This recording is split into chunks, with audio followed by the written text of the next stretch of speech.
Hey guys, it's your best boxing friends. This is Rachel. I'm Kelsey. We like to switch it up on you every now and then to keep you on your toes. There's a lot of interesting things going on in boxing. I feel like there's like a million different media people in boxing now that, and a million different media entities in boxing now with Fox and with ESPN, right?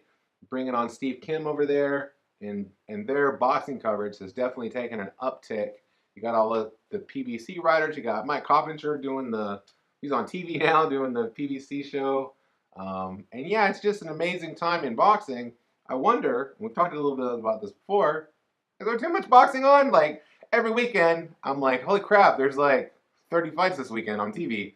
How am I going to watch these fights or whatever? Which fights am I going to pitch the cover for Gambling.com and stuff like that? Which fights are the most important fights? It's interesting, and this is, I guess, the economy fighting out amongst itself. I'm anxious to see who comes out ahead. We have the PBC group, ESPN group, and the DAZN group. Rachel, out of those three groups, none of which include Real Talk with Kelsey and Rachel, we're independent observers. We're auxiliary pundits. Who do you think is going to come out as the ultimate boxing champion, the UBC champion?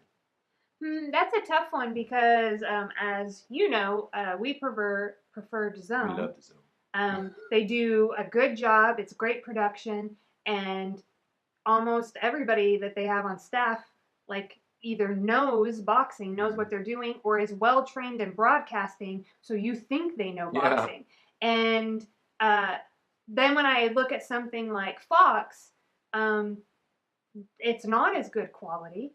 Not yet, at least. They just started, though, so you can kind of cut them some slack. It's just that I remember the first Zone show, I was at a retreat, right? Yeah. And you texted me, and you were like, who's this KM's person? Like, you were impressed with the people at the Zone on their very first show. And with Fox, I kind of expected the transition to be easier because they just had UFC, right? Well, they have the means to have hired people who know about boxing. So that's what makes me concerned that there's not going to be an improvement because you should have already started out of the gate better than what you have.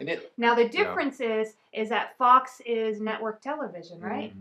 And I feel like you have a leg up. So like one of the things I've heard people talk about is the promotions for this pay-per-view. That a lot of people are seeing these ads and these commercials that normally they wouldn't have seen, like even know this fight was going to happen. So as much as I would like DAZN to be rewarded, sometimes something like that, because Fox is like network, right? It's like they already have a leg up on everybody. Well, we don't have any skin in the game other than we want whatever's best for boxing, so we're anxious to see how it plays out. How do you think Showtime's going to fare over the long haul? I don't know. And I was thinking before, so there's the rumors that DeAndre Wilder's talking to DAZN. I don't know. I know that Stephen Espinoza, the leader over there at Showtime Sports, is adamant that they're going to stick around. But before all this kind of stuff came out, I was like, Showtime, they were HBO's competitor. Like, it was HBO existed first, got in boxing first. Mm-hmm. And then Showtime came along. What does Showtime do now? I don't know if their model is capable of keeping up with network television / independent streaming models. I do think that they have been on the forefront of innovation, so maybe they continue, because they've continually changed their model on how they do stuff, having fights that are streaming on YouTube and stuff like that. If they can continue down that innovative path, I think they can stick around. They might be able to make a nice, easy transition into the like DAZN, whatever you call that. Top, because Showtime is an app, right? Like we have it as an add-on service to like Hulu. Yeah. So you could transition into it being a standalone thing instead of being a cable premium offering. Right. So they might be able to just.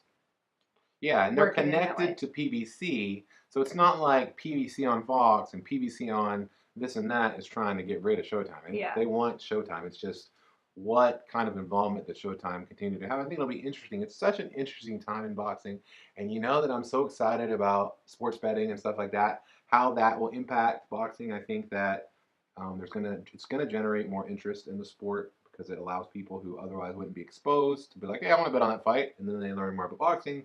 They love it, and what they probably should know first and foremost, as our friends already do, is that the best way to be a boxing fan, the best way to just live your life as a human being, is to like, comment, and subscribe for Real Talk with Kelsey and Rachel. You know, we love boxing, we love you, and we love each other, and we love our dogs. We also love different kinds of food. What's your favorite kind of food, Rachel? I don't know. Bacon? Okay, we also love bacon, so I guess that's right.